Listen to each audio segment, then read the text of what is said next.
Hello friends, जय माँ बगला मुखी जयंतवासी। आप सोच रहे हो कि इतना बड़ा टीका क्यों है? इतना बड़ा टीका इसलिए है कि हम जब रिटर्न आ रहे थे महाबलेश्वर से, तो अन्नू जी की बहन रहती है घाटकोपर में, तो उन्होंने सारी औरतों ने मिलके मेरा हल्दी कुंकू किया, पैर पड़ा आज कि आप आए हो तो माता जी हमको मिल के जाओ। आज स्वामी समर्थ, पहले तो बोलूँगी जय स्वामी समर्थ। आज मेरे स्वामी समर्थ ने मेरा बहुत बड़ा मान रखा। आपको सच्ची बोलूँ ना, आज हम जो काम से गए थे, एक तो हमारे ग्रुप वालों का काम था वो, और एक मेरे को ये एलसी का काम था। मेन तो मेरे ग्रुप वालों का काम था, वो मैंने किया। और एलसी के लिए हमने अचानक धावा बोला, क्योंकि क्या है ना, उस स्कूल का नाम इतना ख़राब है कि मैंने सुना है कि वहाँ पेरेंट्स पैसा भरने के बाद, ऑनलाइन पैसा भरने के बाद भी वो बंदी इतनी ऐसी है कि कभी किसी का एलसी रिज़ल्ट नहीं देती। आप सोचिए, सबसे बड़ी बात, वो बंदी एलसी का, सिर्फ उसने एलसी रिटर्न करने का, मतलब बच्चों का एलसी बना के देने का, उसने 50,000 रुपये लिया एक बच्चे का। उस बोलती है, वो सामने से बिल्कुल रसीद भी बना के दी है। बोलती है हमारे यहाँ का रूल है। मैं पंचगनी की बात कर रही हूँ, पंचगनी पाइनवुड स्कूल में है, वहाँ पे रेणुका परिहार करके, जो बाकायदा बेशर्मी से बच्चों का एलसी का 50,000 रुपये लेती है एलसी रिटर्न करने का। कि वो बोलती है अगर मेरे स्कूल से बच्चे निकल रहे हैं, मेरे स्कूल से बच्चे निकल के दूसरे स्कूल में जा रहे हैं, तो उसको 50,000 देंगे तो ही वो एलसी देगी, नहीं तो नहीं देगी, चाहे कुछ भी कर लो। आज उसने ऐसा इंतज़ाम भी किया था। आपको बता रही हूँ, जब हम पहुँचे ना अचानक, हमने अचानक ही धावा बोला, क्योंकि मुझे पता था अगर हम अचानक नहीं जाएंगे तो फिर वो नाटक करेंगे।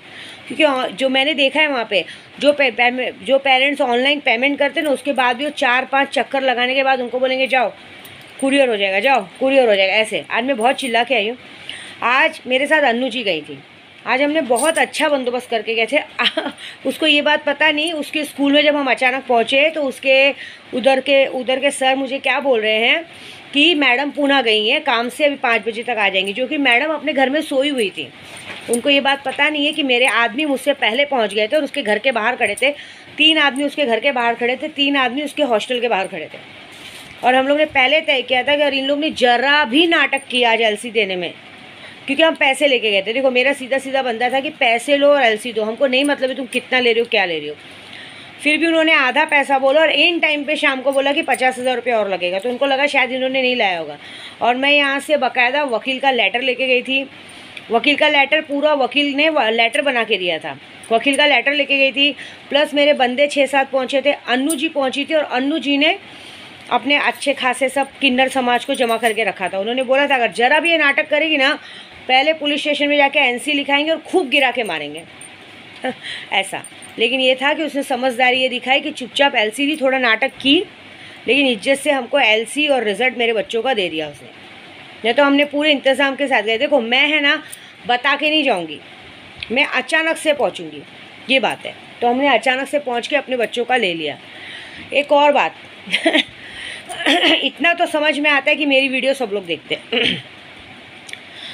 आज मैंने कुछ ऐसी बातें थी, जो बातें मैंने यूट्यूब पे बोली, मैंने अपनी बात बोली।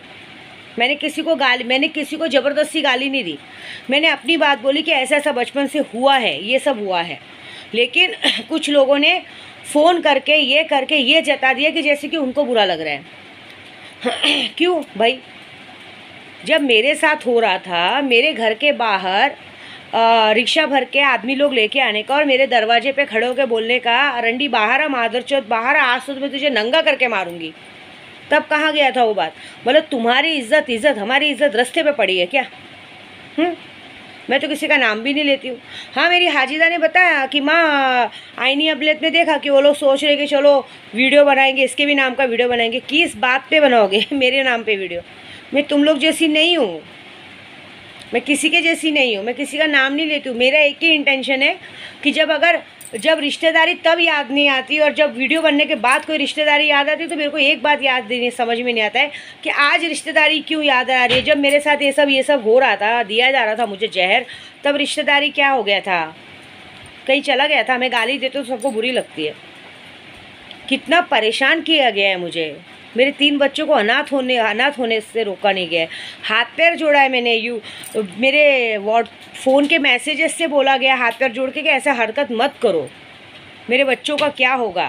कोई सुना नहीं उस बात को, तो सोचो। और आज ऐसी बातें कर रहे हैं। हाँ, मेरी पहली बात तो मैं किसी का नाम नहीं लेती, मेरी अन्नू जी थे अन्नू जी को बाकायदा कहा गया है कि हमारे पास भी गुरु है। अब एक बात बताओ, पीछे से पता नहीं कोई बैकग्राउंड कर रहा था, मेरी अन्नू जी बता रही थी कि तुम लोग को लगता है अन्नू जी जिस गुरु से या चेलों से उनको मिलाओगे, तुमको लगता है कि अन्नू जी उनसे जब मिलेंगी तो सामने वाले मेरे साइड नहीं होंगे? देखो, मैं है ना अन्नू जी को पैसों से नहीं खरीदती हूँ, मैं उन्हें यहाँ से प्यार करती हूँ, यहाँ से नहीं। वो मुझे दिल से प्यार करती, मैंने उन्हें कभी पैसों से नहीं खरीदा। आज भी हो गई ना, पैसों के लिए नहीं गई थी, वो मेरे बच्चों के लिए गई थी, क्योंकि वो बच्चों की मौसी है। ये बात याद रखना। स्नेहा गई थी बच्चों के लिए गई थी, ना कि कोई वो टीचर के हिसाब से गई थी, क्योंकि वो 20 साल टीचर का जॉब कर चुकी है स्कूल में, पुणे में 20 साल जॉब कर चुकी। इसके लिए वो गई थी कि वो बाकायदा पूछ सकती थी ना बच्चों के लिए क्या होता है, कैसे होता है, इसलिए गई थी उसको। और ऊपर से अन्नू जी को बोला जाता है कि आप बोलो, मैं वहाँ आके मिलते हैं। अरे अन्नू जी को बुला रहे हैं। अभी एक जगह हम लोग धावा बोल के आ रहे हैं, आज जहाँ पे हम लोग धावा बोलने गए थे वो बंदी ने दिमाग लगाया, दिमाग से काम लिया, नहीं तो बहुत मार खाती थी। आज सच बोल रही हूँ आपको मैं, इतना मार खाती थी, इतना मार खाती थी, जिसको बचाने वाला कोई नहीं रहता था। ये बात है। और तुम फिर से अन्नू जी को दावत दे रही हो कि आओ, बताओ अन्नू जी हम कहाँ मिले आपसे आके अरे दिमाग वमाग ख़राब हो गया है क्या? आफत को दावत दे रहे हो? आपको क्या लगता है सब लोग को? मेरे को, हम लोग हर जगह अचानक पहुँचेंगे, हम लोग ऐसा बोल के नहीं पहुँचेंगे। अगर अन्नू जी ने क्या कहा मालूम है? आप मत आओ, हमको एड्रेस बताओ, हम आते हैं आपके पास। आप क्यों इतना जहमत उठा रही हो? आप एक बात बताओ, आप लोग किसी को भी रंडी वेश्या बोलते हो, उसका कुछ भी बात पे उसको रंडी वेश्या बना दोगे, अरे रंडी है, वेश्या है, घर में गांजा पिलाती, ये पिलाती है, तब तुम लोग को इज्जत का ख्याल नहीं आता है? जब तुम्हारी परछाई पे पैर पड़ता है तो याद आता है? बच्चों के दिमाग में भरा जाता है तो अपना भूल जाते हो। आज मैंने क्यों बोला यूट्यूब पे वो बात? क्योंकि इंसानों को मजबूर किया गया। जब खुद करेंगे तो मतलब खुद करो तो चमत्कार, और दूसरे करे तो बलात्कार, है ना? खुद किया तो चमत्कार किया, बहुत अच्छा वार काम कर लिया, और दूसरे करे तो बलात्कार हो गया, है ना? क्या लगता है मेरे तक मिलने आना है? मेरे घर पे ना मेरा हनी है, मेरा भले 16 साल का बेटा है, लेकिन वो इतना गंदा है कि दरवाजे पे इज्जत उतार देगा। इतना बेकार है वो इतना गंदा है। मेरे को अगर कोई कुछ बोलता है ना तो वो पहले सुनता है कि कौन क्या बोल रहा है, उसके बाद वो ऐसी इज्जत उतारेगा ना कि वो मतलब बड़ों के भी बाप है।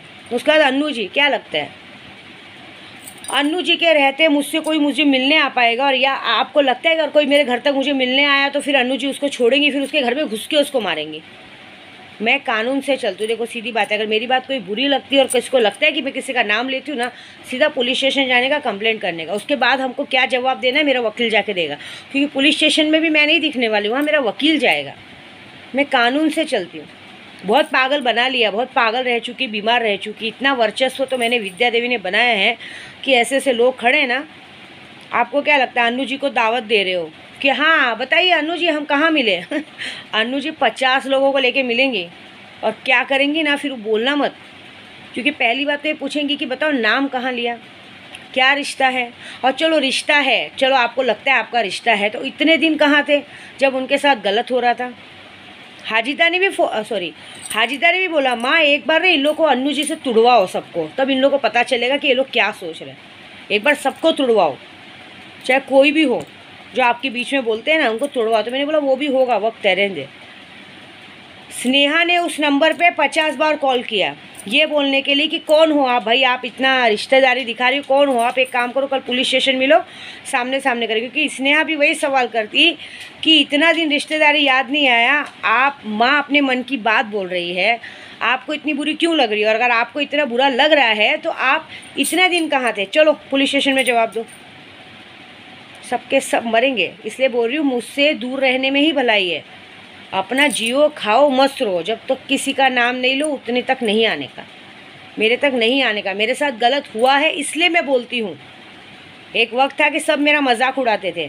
मैंने जिसके लिए वीडियो बनाई ना, वो बंदा भले कुछ भी था मेरा, लेकिन उसने भी मेरा मजाक बनाया है, उसने मेरा साथ नहीं दिया है, उसने मुझे पागल खाने भेजने की कोशिश की, मेरा मजाक बनाया है, इसलिए आज उसका मजाक बन रहा है। आज मैं ऐसी हालत में जाके एलसी लेके आई ना, बच्चों का करके आई ना, अपने बल पे करके आई। मुझे किसी से कोई लेना देना नहीं। मैंने जस्ट एक वार्निंग दी है फ़ोन मैसेज में कि आज से आगे से दोबारा मेरे बीच में नहीं बोलना, अब सब ख़त्म, बस आगे से मेरे पर कोई प्रेशर नहीं आना चाहिए नहीं तो उसके बाद फिर मैं नहीं आऊँगी आगे, उसके बाद मैं बात नहीं करूँगी। अब आज जो काम करना था मैंने कर दिया, अब इसके बाद मेरी अन्नू जी, मेरा वकील, ये सब आके बात करेंगे। फिर मुझे नहीं बोलना कि हमारे साथ क्या हो गया, क्योंकि मैंने पहले बोला मेरे बच्चों के दिमाग में कचरा नहीं डालने का। मैंने उन्हें बहुत मेहनत से पाल पोस के बड़ा किया है। अब चाहे मैंने रंडीबाजी करके बड़ा किया, चाहे कुछ भी करके, वो मेरी प्रॉब्लम है। जो भी किया होगा मैंने अपने साथ किया होगा। ये बात इसलिए उनको बोल रही हूँ जिन लोगों को बहुत शौक है सबको रंडी वेश्या बोलने का। ओके ठीक है, अपने बच्चे को इंसान पालने के लिए जानवर भी लड़ता है, मरता है, सही बात है ना। वो मेरा ज़मीर जानता है कि मैं कैसी हूँ, समझ लो।